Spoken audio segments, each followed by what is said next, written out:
Hello, everyone. This is Mike Townsend here.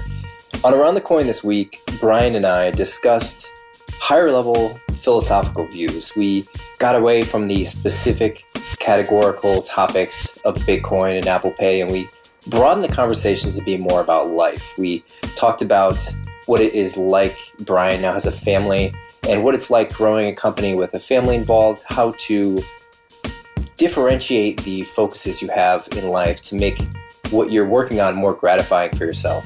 We talked about Brian's emergence into Twitter, what that's like for him the second go round. He was using it 5 years ago, and it's interesting hearing his point of view there.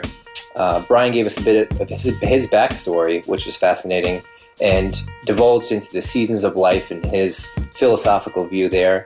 We touched on the previous companies I had been a part of with Flowtab and ZingCheckout, and now our focus in HomeHero after we got out of our retreat in Lake Tahoe.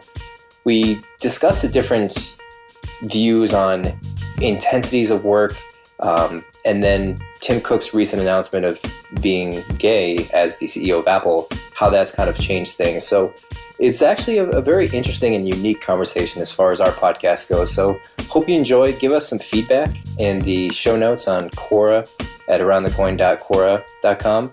And of course, give us any suggestions you have for the future. If there's any specific topics around payments or technology or views in general, just send them, throw them in a comment, throw them in an email, whatever it is, private message. And we would love to dig in and talk about those. So hope you enjoy.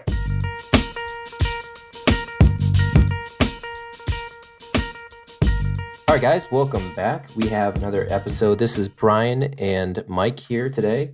We are going to be diving in a little bit different topic. We're going to be talking more about the psychology, philosophy of life, as opposed to a specific topic within payments. We'll dive into, we might just leave it open-ended, but I'd like to talk in a few things about how startup founders and just employees in general of companies that are very aggressive, growth-focused, tend to dive off the deep end and end up coming out of life not quite fulfilled, if you will. And, Brian having more years of experience and me just going through our company retreat fresh off that, I have just unique perspectives into what it might take to live a better life starting a company. And I think that's something that people don't often talk about. Brian recently, for the second time, joined Twitter, this time more aggressively than the first, I guess, from 2007, 6, back when it first rolled around. Yeah, I actually, back in that era, I was helping a lot of artists and performers and bands. One of my other alter ego lives was working with upcoming artists and how to promote themselves, and actually kind of centralizing around what we're talking about today. This guidance about the arc of life and the seasons of life. I guess I could start out by saying one of the things I learned about Twitter is that its anonymousness, back especially in its earlier incarnations, actually motivated people to become more uglier than what they truly are. And it reinforces this meme. And a meme is something that's implanted as a seed in your mind, a belief pattern, which may or may not be true. Memes are always reinforced by selective memory and by selective judgment. But the meme was how you can make, in 140 characters, a quip, a short statement that makes you look both witty and maybe aggressive and dismissive.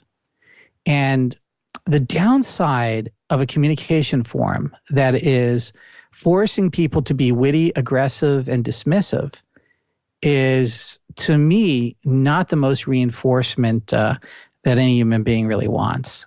So a lot of people would ask me, what was my philosophical difference with this? That was one of them. There's a lot, and I can't say that's the primary one. So Brian, you came back from Twitter. Essentially, you put it dormant for a few years, aggressively writing on Quora in the meantime. What was your feeling coming back to it? I think it's unique in that a lot of people have kind of been using Twitter throughout the last 5 years, and now, it's at a point where it's very much the communication platform for people to get in touch and keep up with short or weak ties to friends and coworkers and, random people. What was your reaction? Did you feel it was organic jumping back in and communicating with people? Did you feel like it was kind of constricting? And I guess that would allude to whether there's another communication platform in the future that's going to open up. Well, I think the artificial limitation of communication is ridiculous. I don't think that it coordinates to anybody but us nerd. My nerd side might say, let's make it binary and short and get to the point. In reality, that's not what human beings really do. All of the greatness of human beings are the color and the surroundings of that communication, not necessarily the final result of information, the kernel of information. If we just want to get down to the exact facts, Twitter doesn't need to exist. All we need is a Wikipedia of facts of life at any given moment. So instead of having Twitter, if in fact the binary world that some people assume we need to live in, just give me the fact, then let's eliminate Twitter and let's just make a Wikipedia of news. What happened here? But I don't think it's about news, right? For me personally, I think a lot of people just use it for the communication. Well, a lot of people are saying the limitation is to stop the colorful language and the elaboration and dissension and digression of different topics. And I say that's what life is supposed to be for. You're supposed to be down that road. Now, as the earlier binary incarnation of myself, the digital me would say, yeah, just give me a fact and I don't need your input. And Twitter is in fact forcing that to a certain level because of the limitations. But that's not my real quagmire back then even. Some of the things I just didn't like about it was the noise level. There was signal to noise was probably 9,000 to 1. The noise level just being so high. Yeah, it's absolute, just automatic tweets. It's gotten worse. And so I see it as a way to reach into a pocket of community of people that I would love to get to know better, and also allowing for a pocket of community of people who want to get to know me better.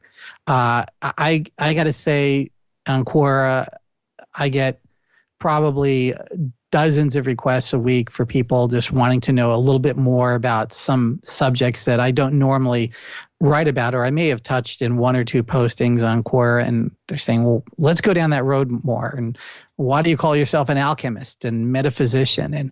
And how could you do that? You're a scientist too. I know your background. Are these personal requests usually to know more about Brian? There's a lot of that. I mean, I think a lot of people are, I find that once you cut all of the airs that we put around ourselves, that we really want to get down to the core of understanding each other from a humanity standpoint. And a lot of us don't like to admit that. And I don't have a problem with it. I mean, people want to understand humanity better with me, fine. Let me ask you this, Brian. Did you feel the pressure to create a more complete social profile? I think now it's not often addressed, but if you look at someone online, right, and you say, okay, before you even introduce them, say it via email, you do your research and you say, okay, what's their LinkedIn profile? Do they write on Quora? Do they write on Twitter? Do they have a Facebook a profile I can check out? And you try to get a scope or an approximation of what this person's like. But I feel like we're trending in a direction that is your identity, right? What you are in real life is becoming less important, or at least less publicly acknowledgeable, as opposed to a collection Mike, of these profiles. You hit upon something that has been really, as a father of two young boys and friends that have a lot of daughters and such, it's something that we're all dealing with and wondering, and we think about and talk about a lot, this manifestation of the online persona. Being on Warped Tour this last summer, the Vans Warped Tour, it's primarily a punk, but it's become a punk pop tour, 35 dates in about 40 days. It's a massive tour, a lot of kids. And I got to see a lot of people between the ages of, say, 13 and 22. And their online persona is more important now than I think it has ever been. And the reality is people are doing, let's take the typical selfie and let's decode and unpack what that is. What you're trying to do is you're taking a moment which could be savored and could be precious and could be something where you can really get to meet somebody, and being backstage and watching young fans get to meet their heroes. And I've spent almost 20 years watching this. the thing that used to be so amazing is, let's just say in 1998, meeting Green Day, or early 2000 meeting Green Day, or Blink 182. I'd be backstage and I'd watch this, and the people would be like, wow. They would actually hug them, give them a handshake, a high five. Now the interaction is much different, right? Oh, Mike, it has gotten to the point where you're not even there. All you care about is the selfie and how quickly you can get it out onto social media to show the world how wonderful your life is.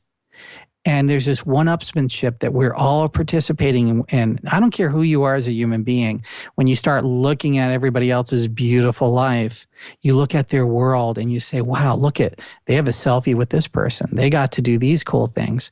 And those of us who've gotten to do a lot of these cool things, get to meet wonderfully famous, wealthy people and be at great events.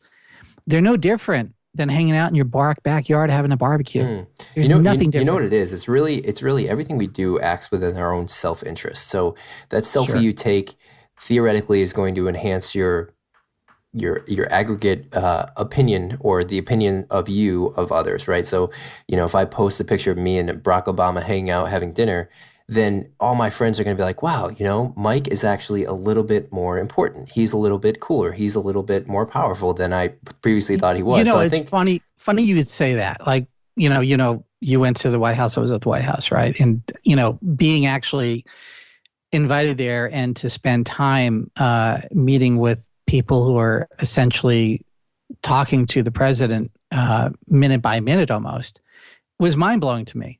But I was at a quagmire.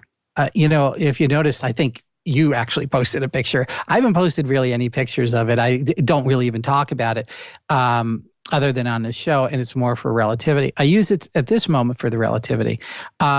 Amazing point in my life. I feel like Forrest Gump in some of the things I've done. I sit there and sometimes have conversations. Did you feel the need to say it to all your fans or publicize it to your friends? I actually felt so humbled by the experience and so sort of conflicted about where I was within the social world. I said to myself, I want to talk about this because what we met for was to change economic policy on small and medium-sized companies, and we did it.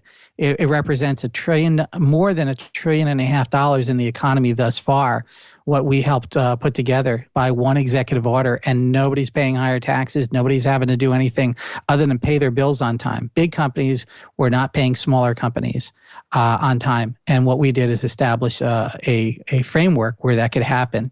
And Apple and IBM and some of the largest companies on the planet came aboard and did that. I was very proud of that moment. But I was more proud of the fact that I was paying back all those merchants I've seen for 30 odd years, telling me, I got this big job from IBM, but I won't get paid for maybe 120 days, maybe even, 250 days. And as a young entrepreneur myself, I experienced the same thing from the Department of Navy. So I had an invoice from the Department of Navy that did not get paid for 277 days. It was a huge invoice. I was so honored to get it for my company. It was very small. It was a 2-person operation. I got this massive order, and that was the adulation.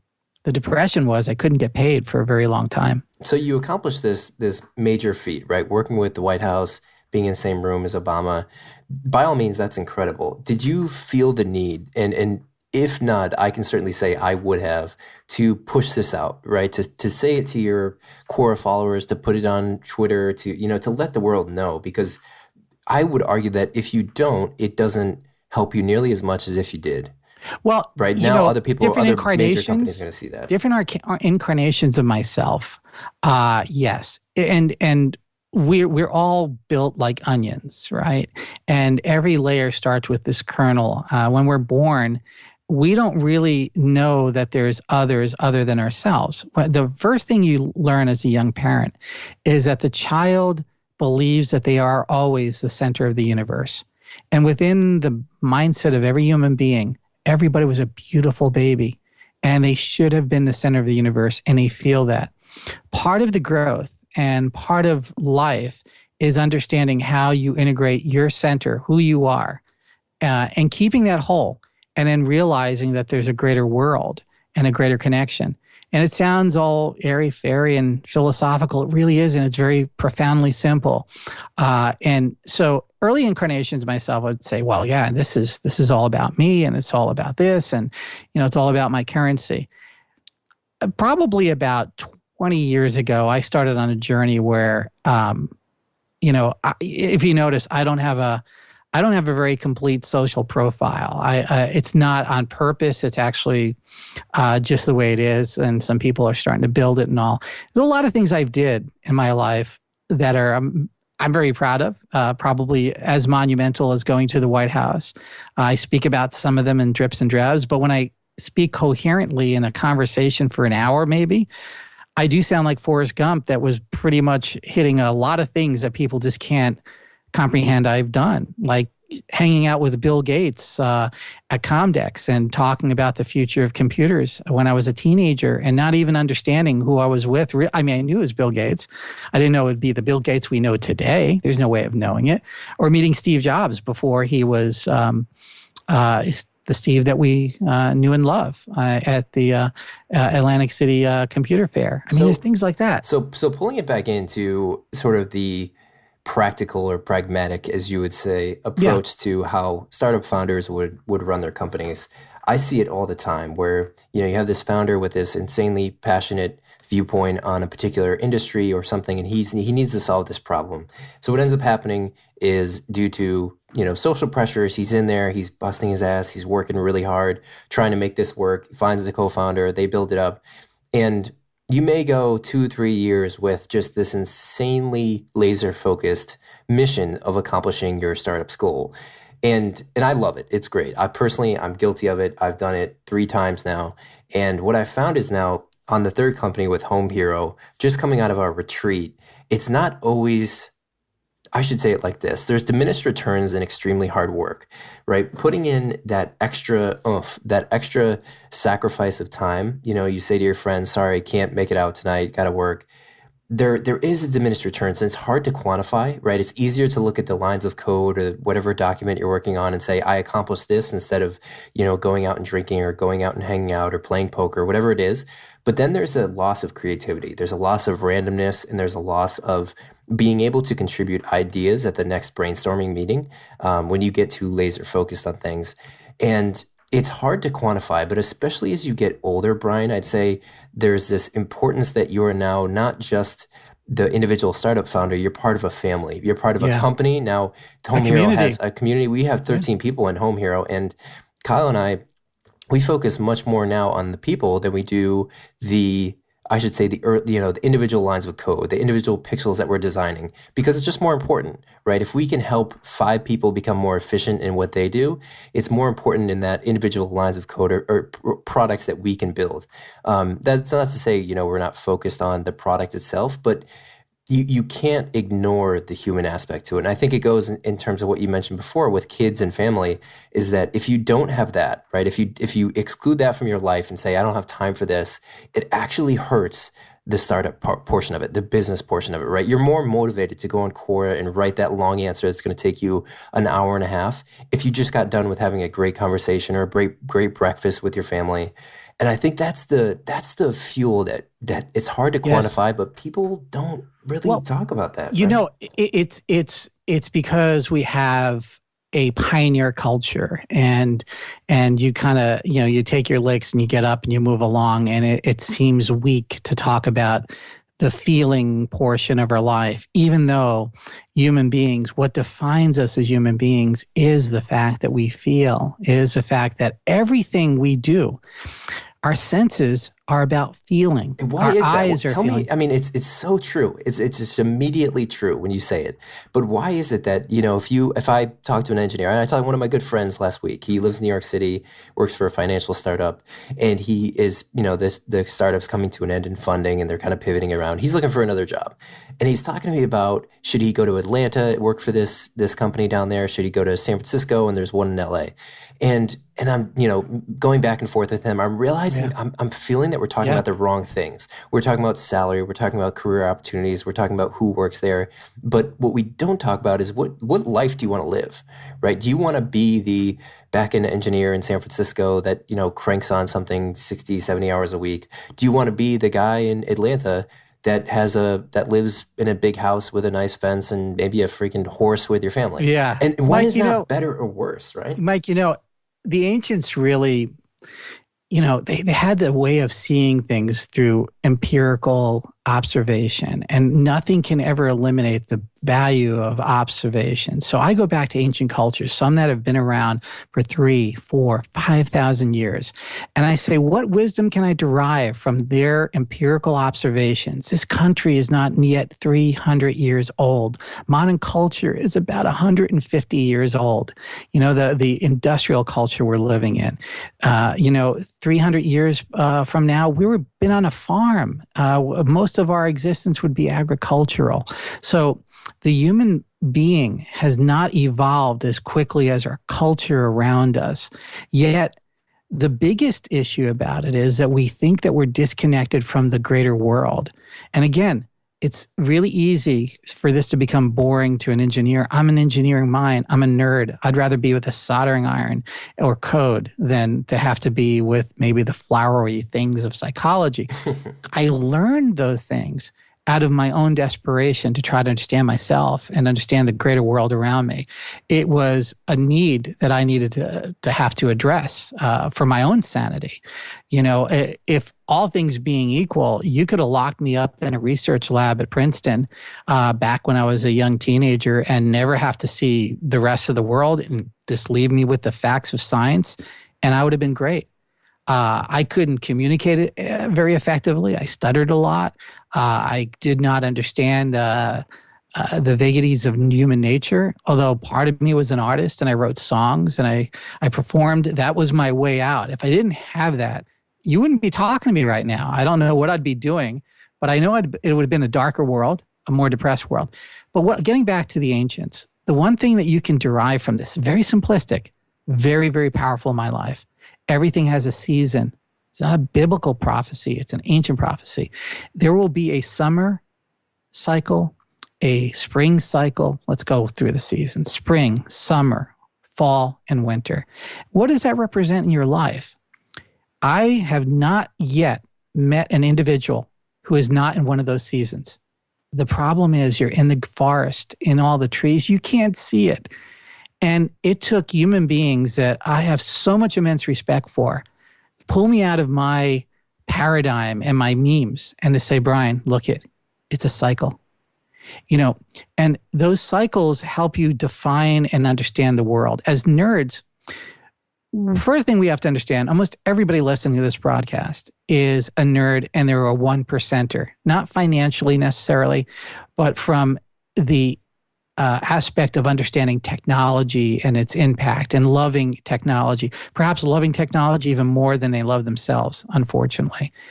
What you wind up doing is you go through a number of cycles and a number of summers. You only have so many summers in your life. That's a reality. And I'll go into that in a second. But I want to mix the metaphor.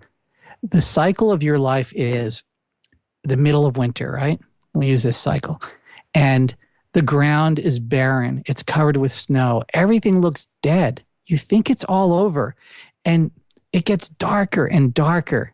And there's less activity. You almost feel like you've become isolated from everything and disconnected.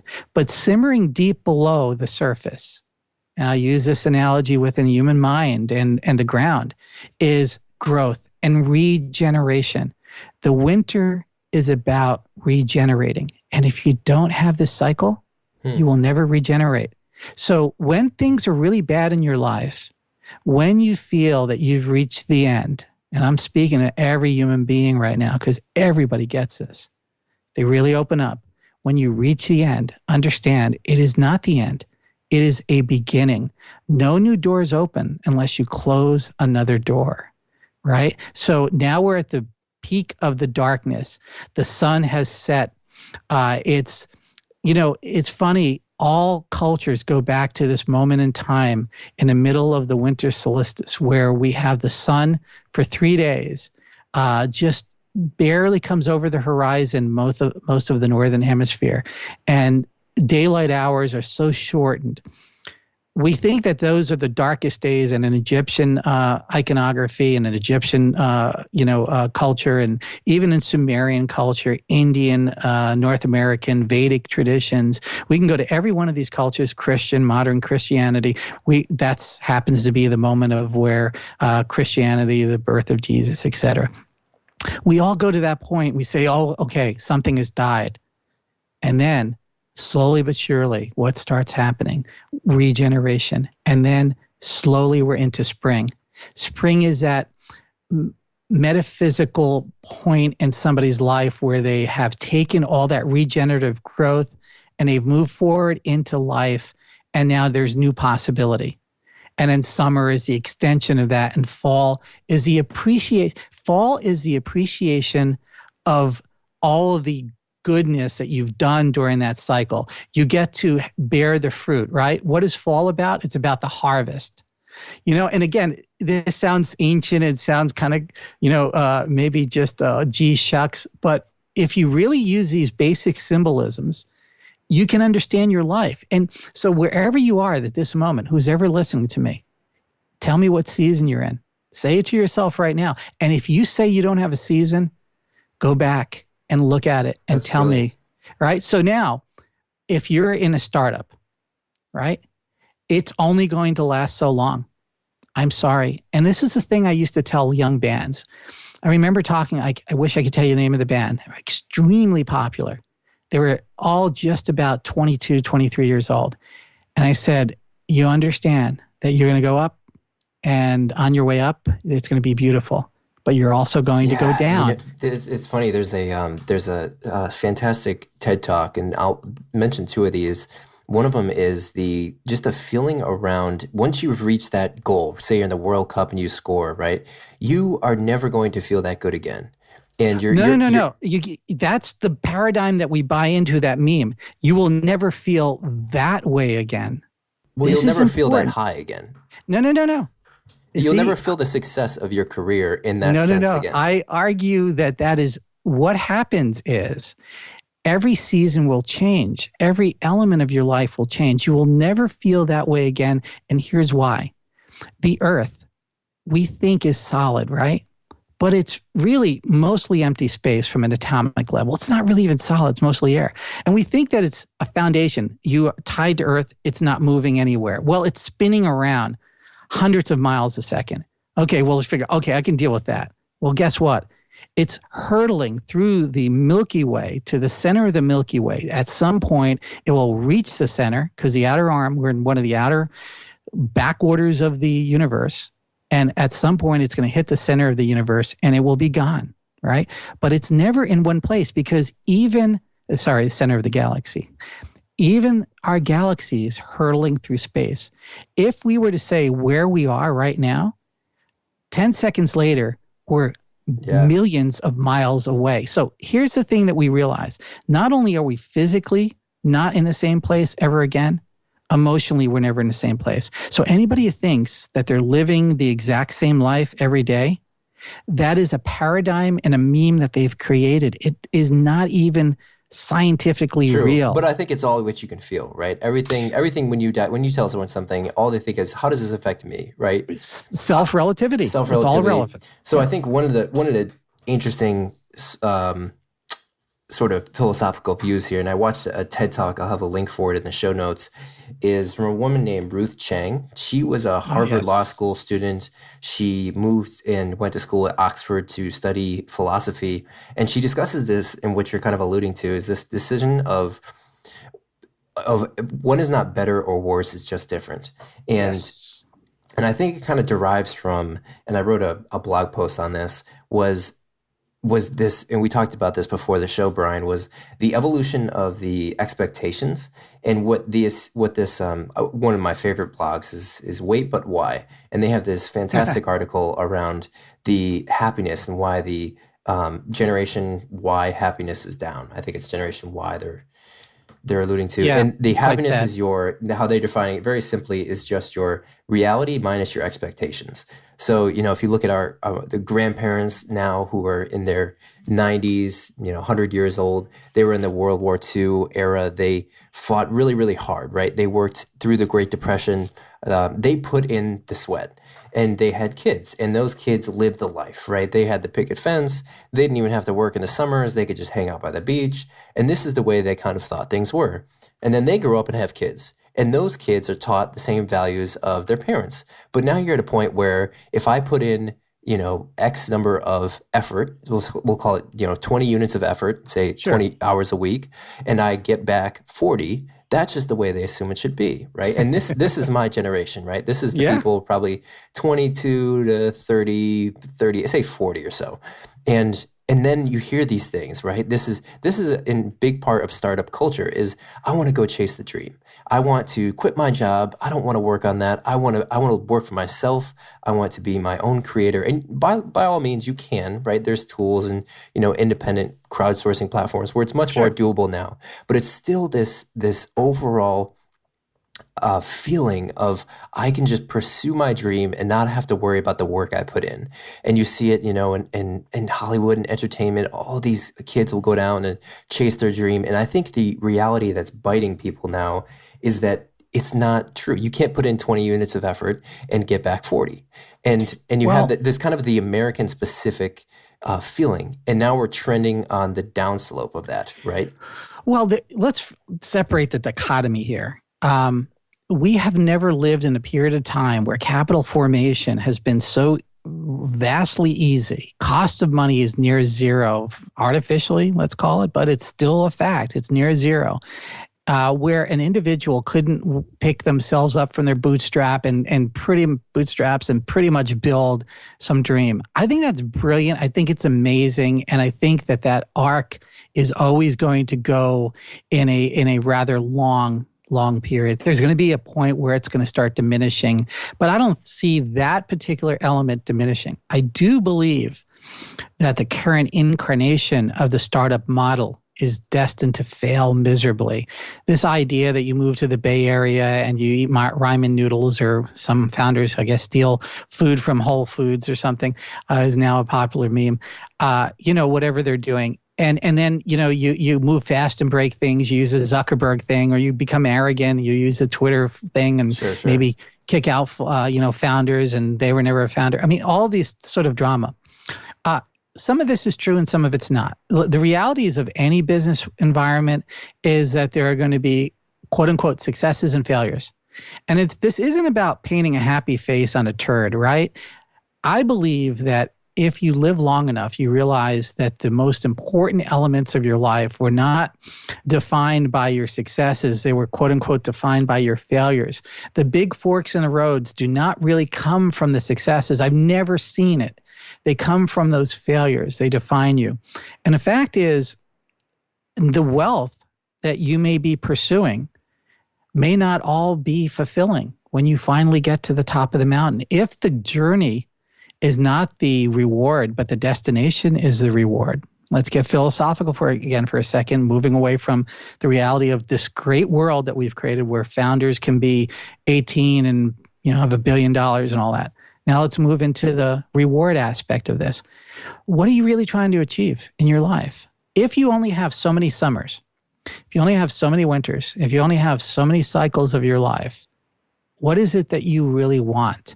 Well, asking that question does not require an answer. It's a journey. That's the journey. And a lot of people are attracted to material wealth because the alternative is that guy that we think is a bum on a park bench. And we shield our eyes and we make ourselves angry because they're the true outliers of society. Now, I'm not glorifying any of this. None of it requires a glorification. They are what they are.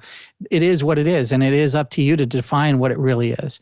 But you look at this and you say, if I don't keep pushing forward, again, if you go to the very guttural instinct of a human being, if I don't keep pushing forward, I'll be that guy. And I don't want to be that guy. So now let's go even a little deeper. This is all controlled by the limbic system, the reptilian brain, right? And we say to ourselves, I'm a human being. I'm much stronger than that. That's the biggest lie we tell ourselves. We are animals who are like onions. Again, our brain was formed reptilian, early mammal, and neocortex of higher thinking human being, the Broca area, and all these other things. Look them up. It's a magical type of thing to understand how the brain has been built. What's the limbic system tell us? It is not binary. This is the biggest lie told to human beings. It is a triumvirate. There's 3 responses the limbic system produces: flee, fight, or stay. When you see an animal in stress, it's flee, fight, or stay. And we are told from probably early high school science, it's the flee or fight instinct. And you say, wow, what am I in? Well, every human being is in that mode when they're under stress. And I don't care if you're trying to get extra code. I don't care if you're trying to get your extra slice of bread. I don't care if you're trying to get the extra user base or whatever. You're in that level of stress. Now, the question is, are you fleeing or fighting? No. That is to the 90th percentile. When I sit down with founders, I sit down with artists or anybody who's creative, they're usually in the stay mode. So what does that mean? Well, is that a good or a bad thing? Let me tell you, long term, it will destroy you as a human being. Every aspect of your life, if you are truly in that state of stress consistently forever, you will wake up in maybe the winter of your life, your last phase, right? Where you don't get to regenerate in this plane of existence. Right. And you'll look back and you'll say, what the F did I do with my life? So let's see this. Well, if you're sitting there and you're in this constant mode of stress, it has, like you said, levels of diminishing return. I equate it to using a rocket to go down to the corner store. After a while, you say, oh, I'm always jazzed up. I'm aggressive. All the time, usually mostly amongst males, but over the last 10 years, it's become more and more common amongst females. And we call this the competitive nature. You want to know what it is? It has nothing to do with competitive nature. If you really decode it and unpack it and analyze it, it is really about beating yourself up. You are always the worst enemy. Always. I don't care. You might have all these competitors. Look in a mirror. Your worst competitor is you. And the things that strive internally about your stress creation is the endocrinological system. All of these hormones, these stress hormones, are running through your body 24 hours a day, 18 hours a day. You were not designed to be that way. Some of our makeshift philosophers will come out of the woodwork and say, oh, human beings have always been under stress. When they were in the savannah, they were always being attacked. That's utter nonsense. There's no empirical foundation of support. Human existence was very much like when you look at primates. Go out and observe primates. I've actually spent a lot of time doing this. I actually was, really? But I actually was being paid as a researcher to do it in one of my earlier incarnations of trying to understand human nature. Primates, most of their time is leisure. Most of it is observation. So I'm picturing, Brian, were you on the Sahara? No. I was actually in the San Diego Zoo observing primates in that watching them eat each other's bugs off their backs and the social interactions. But what they're doing most of the time is we assume they're being lazy. Our culture has been so tied to the quote-unquote reward system of being successful, is that when we see somebody not quote-unquote doing something, they're probably not being productive. Well, what they are doing is, in this primate group, is they're observing behaviors and they're looking at interactions and they are inventing as much as they can within their community. And I find that the dolphins are doing exactly the same thing. The dolphins are playing constantly like children, and I figured, well, their mind is more complex than the human mind. When you look at the dolphin brain and you look at the high order brain functions and what is equivalent to their neocortex, the reasoning capability, they just don't have opposable thumbs. They don't have So- manipulation of fingers, so but Brian, they are very smart. If you were to bring it back and say, what should someone live their life differently? After they listen to this, what should they do differently? Is it that they should go out and start to observe? And I'm a big proponent of this, but actually look at your customers, look at your users, Yeah. their life, what they're thinking about, their priorities. I generally think people here go out and go into the world, right? Get out of your desk, and they'll go and they'll interview customers and kind of feel fulfilled around that, sending a survey out, kind of doing these superficial things. I know you've talked about in the past that you would go and spend a summer in a restaurant and you would observe the chef and the hostess and the servers and the manager. Yeah. Is this some of the same sort of thing you think that the founders are maybe not doing? And how should they do it? If I'm building a startup or I have a product, how should I go out? How should I actually observe and get some extraction of value from that deeper level? Is there tips you've learned? Yeah, it's simple and it's complex. The very first thing to understand is your own cognitive bias and cultural bias, and that is you are always part of the experiment. And anybody who's claiming that creating a completely objective experiment that's already starting on an invalid premise. So first off, you need to understand what your personal biases are, what your agenda is going to be. Okay. So you have to disconnect from that. The only way you can start that, and this is kind of going backwards just a bit, is you have to understand the memes that you've bought into as a human being. You have to understand the cultural memes, the societal memes, the sexual memes, the race memes, financial memes, all of these things. Understand that they exist. Try to go on a journey.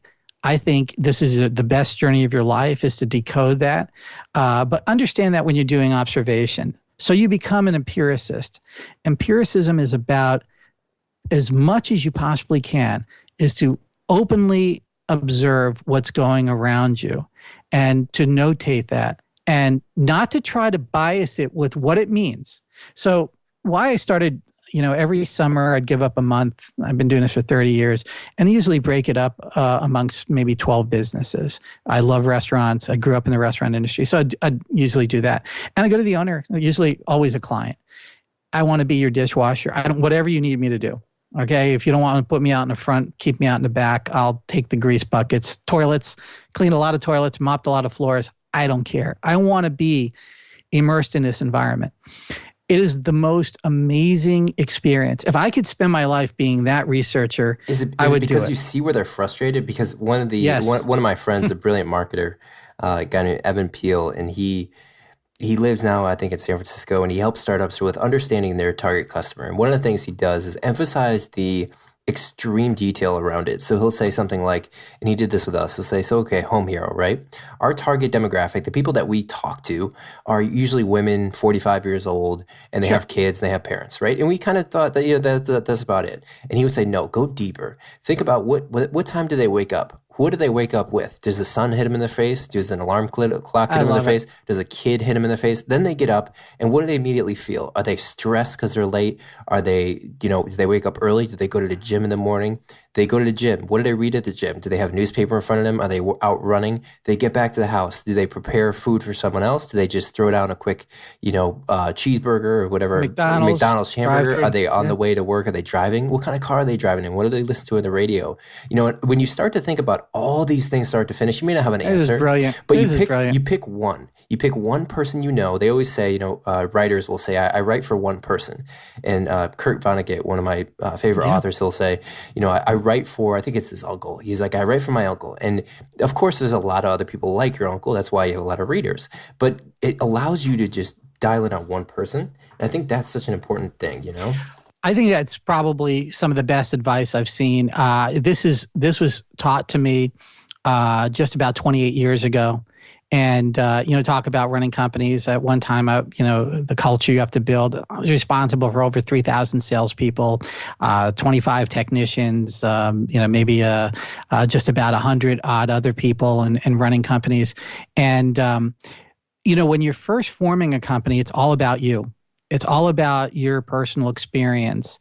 And, whenever I've done anything, the very first thing I do is to try to understand who is my real customer. and why am I doing this? The very first thing you have to recognize is you don't do something because it's cool in business. I love that idea. And it pulls at your heartstrings. I just want to do something I really love that we are all the guys and gals love, and we're hanging out. And Right. that's not going to really help anybody other than your own ego. When you're at the 5-year mark on that journey, you realize that all you did is stroke your own ego. You didn't really do anything, unfortunately. And it's one of those things where payments is looked at oftentimes as this, it's not a sexy industry. You've been through it for so many years, and across that there have been spikes. Apple Pay comes out, everyone's like, oh, payments is great. But then you stick through it, and you go through the back-end payment processors. You learn about the things that people don't really, especially Faisal just amazes me with his passion around things that other people would find just so monotonously boring. And it inspires me deeply. Me too. Yeah, Faisal's amazing at that. He really is. And I think it's fascinating how you could like, for us, senior home care is very much aligned with the same sort of philosophy of this is not interesting. But what you find is that when you actually dial in on something, you say this problem actually means something to me because I've chosen it to mean something to me, right? Yeah. I've like made passion out of it. And for me, I like deeply care about it. Like I really want seniors in this country to live a better life. And it's not something I was born with. Some people jump in and say I was, photography. I think the Instagram founders talk about how they always love photography and the app just kind of, they built it and it, that's magical. That's great. But I think that's not the reality. And that's not what people should strive for or even expect. It should really be find something you care about and then dig in and understand the problems and get passionate about it. This is the best advice. And Mike, you sell yourself a little short on this because I think the kernel of what you're doing with this company, HomeHero, it probably was established when you were a young child. The care about things that are going on around you. This is a natural extension about you loving humanity, loving human nature, and wanting people not to suffer and not to be alone and not to be isolated. It's a manifestation of that. And so is Facebook. It's a manifestation of Mark Zuckerberg's feeling of isolation. He was very, very isolated. It's a great way to think about it. It's really higher up than that, right? It's not this. He wasn't born thinking about connecting profiles of people, right? Or dating. No. But it's like connecting. He gives a story that he wanted to meet hot chicks, right? That's why it was a hot or not type of site he was thinking he was going to do. I've been around creative people for so long, I could take the few steps back and say, no, Mark, it's not about that. It's about your isolation. It's about how you feel disconnected and how you really wanted to connect people. And you did it in a manifestation that culminates within technology. If it was 100 years ago, maybe it would have been a telegraph that you would want in everybody's house. All we do as human beings is we take this format. We'll call it a architectural plan, a master plan. It's, I think, ingrained within our DNA to a certain extent. I can go down hours and explaining how I feel. We might call them archetypes. And Carl Jung was incredible about this. So was Joseph Campbell. They've identified that archetypes have existed throughout human history, and we ignore them today as saying, "Oh, they're so antithetical to what we talk about as technologists." That's why it's so hard for people to see these patterns. It's easier for me because I see them through this lens now, and it has great clarity. It's like the moment you finally recognize these realities, it's like putting on glasses and you've been myopic your entire life, and you see, wow, there's stars in the sky. I never recognized it. I just thought there were blurry little dots. So, Brian, what would you tell yourself? Say you look back at your 22-year-old self. What would be the piece of advice? So the telegram back to my 20-year-old me. The very first thing I would say is, no matter how full of it you are in understanding science and technology, the world is and never will be binary. The world is not and never will be binary. It is never black or white. It is never yes or no. It is never a fact. There are no such things as facts. There are such things as confirming observations. And you might think this is a philosophical greasy hill that we go down, because that's what my 20-year-old would have said to me. I would have kicked me in the groin and said, "Hey, old man, you just are thinking that the world is all, poetically gray." And I go, I would go back to myself and say, no, that is the world. Look around in nature. You are a product of nature. Maybe the sum total preeminent example of what nature can produce, perhaps not. That last chapter will not be written until trillions, perhaps, years from now. So at this point, our arrogance makes us believe that we are the pinnacle. And the arrogance extends to our technology, saying our technology is the pinnacle. And everybody that came before, they're just basically peons. They're basically just, coming from the past, and they were so dumb. Yet when you look back, you realize that through their empirical observation, 3,000, 5,000 years, they actually understood human nature. So I would go back to that 20-year-old me and say, first off, understand that it's not binary. Second off, the journey is the reward. If you get to your destination, you now have a quagmire. You now accomplished, right? You're now That's done right. with it. So let me ask you this, and one thing I want to transition to eventually is the Tim Cook recent announcement of him being gay publicly, and I think it says a couple of things. One is he waited a long time to do that, which he acknowledges and kind of says it wasn't a part, or it shouldn't have been publicly disclaimed because it's something that is private. But I think it's not true, right? You look at it and say, if you're the CEO of Apple, arguably one of the most influential people in the world, people are going to cheer it. People are going to pry. People want to know Barack Obama's religious stance. They want to know everything about him. And I think the same thing goes for tech leaders, right? Especially of Apple. And it's one of those things where, what do you think the reason he didn't disclose it? Was it truly that he just didn't think it was important? I think it was a little deeper. I think it was that he was probably scared, coming after Steve Jobs, that maybe I'm not quite the right person. Maybe I need to accomplish something on my own before I put out this risky statement. Because now there's going to be other people that say, ooh, I'm not sure if a gay leader of Apple is the right decision, right? He hasn't done anything. This is, say prior to Apple Pay, because it's interesting he he disclosed this, he says this right after these fantastic big releases that largely get stamped on his name, the watch and Apple Pay. But I just wish partly that it came out prior. I think it's an amazing and beautiful thing that he announced it, and he says publicly, which I fully agree with, that it helps millions of other people kind of acknowledge that for themselves and come out. But it's kind of a shame that it couldn't happen sooner, Well, I think the biggest thing that's going on in the world right now is we don't have private lives. And some elements of that is great, and some elements of that is terrible.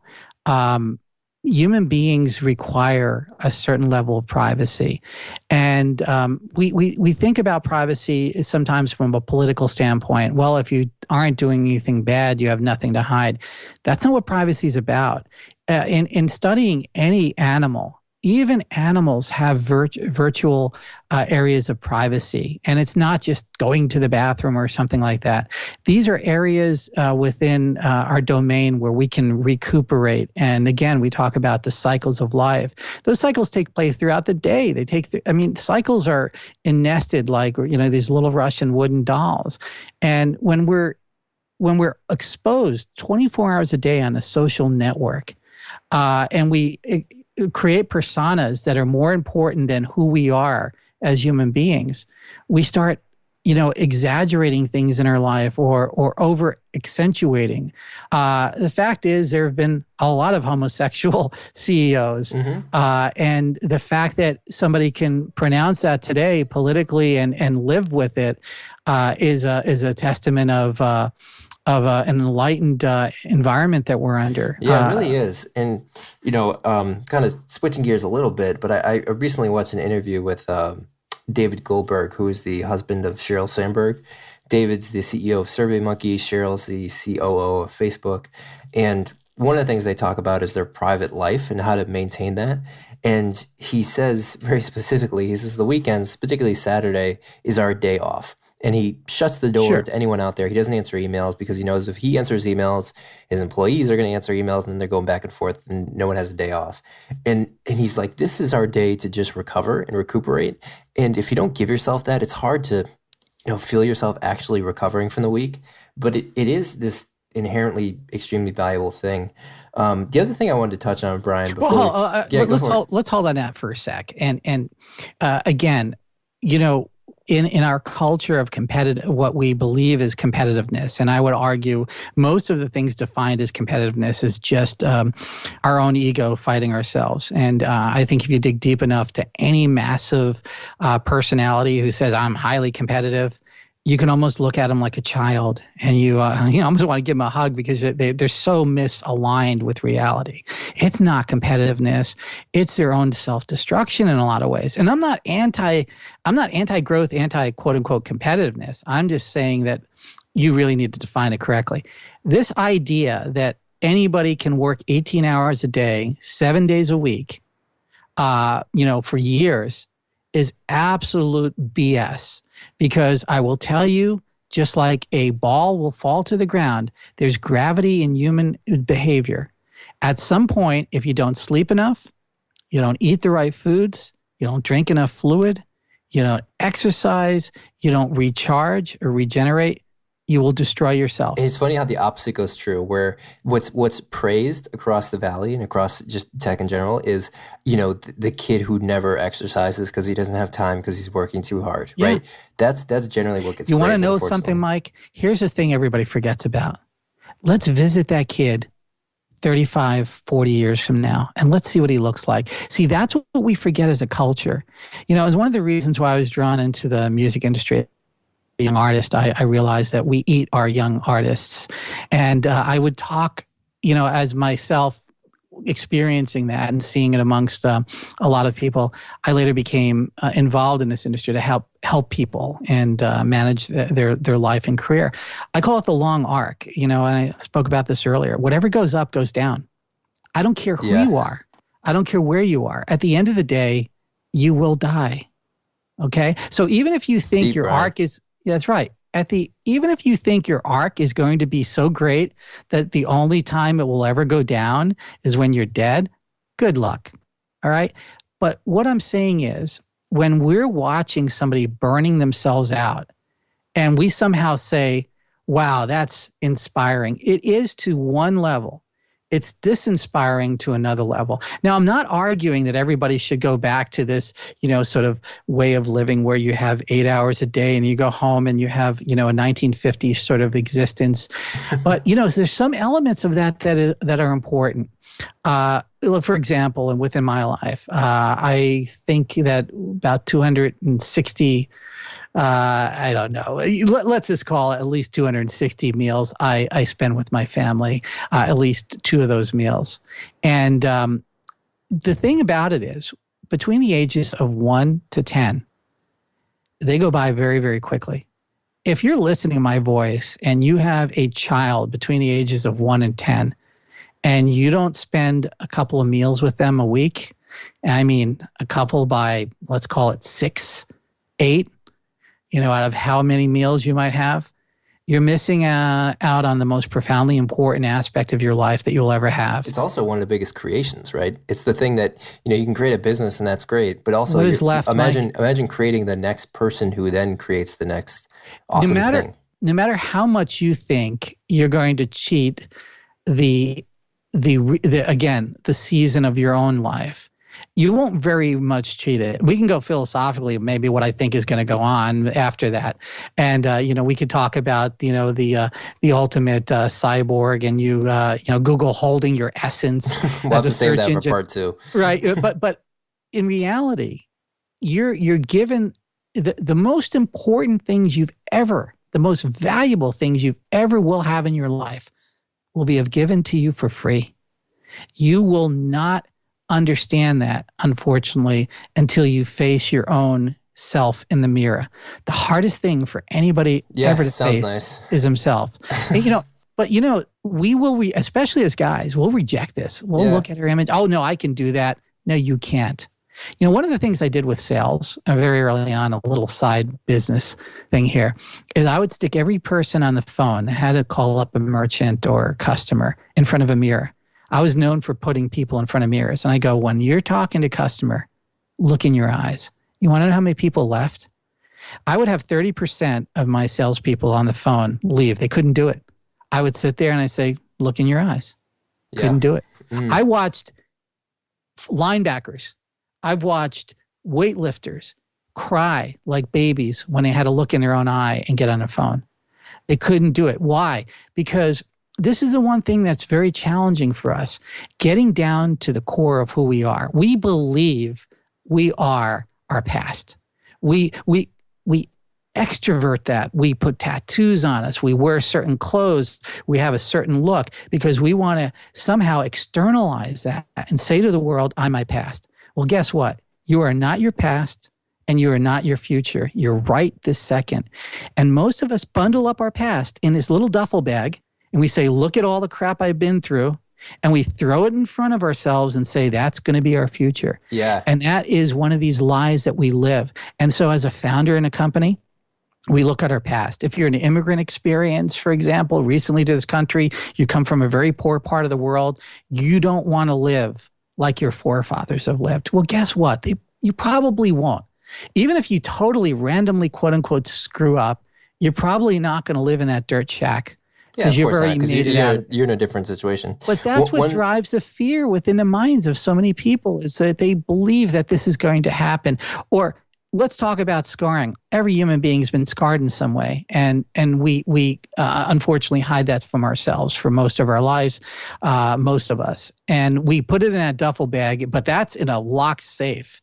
So all the other external scars, everybody can know about it. You know, I was tough. I mean, I think had about like what is cans, the action step? Because a lot of people know that. And one of the things I think about in terms of how to sort of get over that is to have these different roller coasters. So myself, I compete in endurance sports. I'll run triathlons and marathons. How about the basketball? I break world records for the fastest marathon while dribbling a basketball. And, you know, it's not something I need to tell a lot of people about. It's not something I don't talk about on purpose, but I do it for me.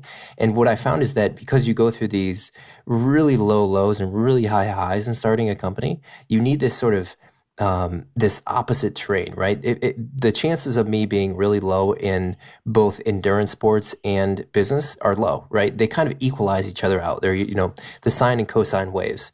And whenever, you know, if I have a weekend race and I come out of that, have a great race, I'm feeling fucking great. Yeah. And then, you know, the business is down, it stabilizes you. And I think a lot of people, if I could give any advice, is find that the alternative roller coaster, right? I think hobbies are just really valuable. People generally drop hobbies when they work on startups, but I think they're almost more valuable during times of extreme volatility because it keeps you stable mentally.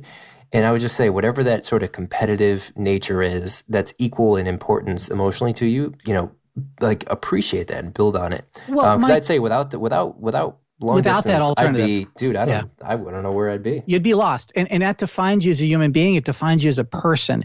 And it will hopefully define you into the arc of the future. And family can be that too. You know, you have family and dating and all that. You know, I absolutely believe that human beings thrive in the diversity of situations that are upon them. The human being was designed, for example, to walk barefoot through some of the most unusual terrain. And you have to say to yourself, well, how could I walk barefoot through a forest? Well, you after a while, you start understanding that the body is designed to adapt to certain external circumstances.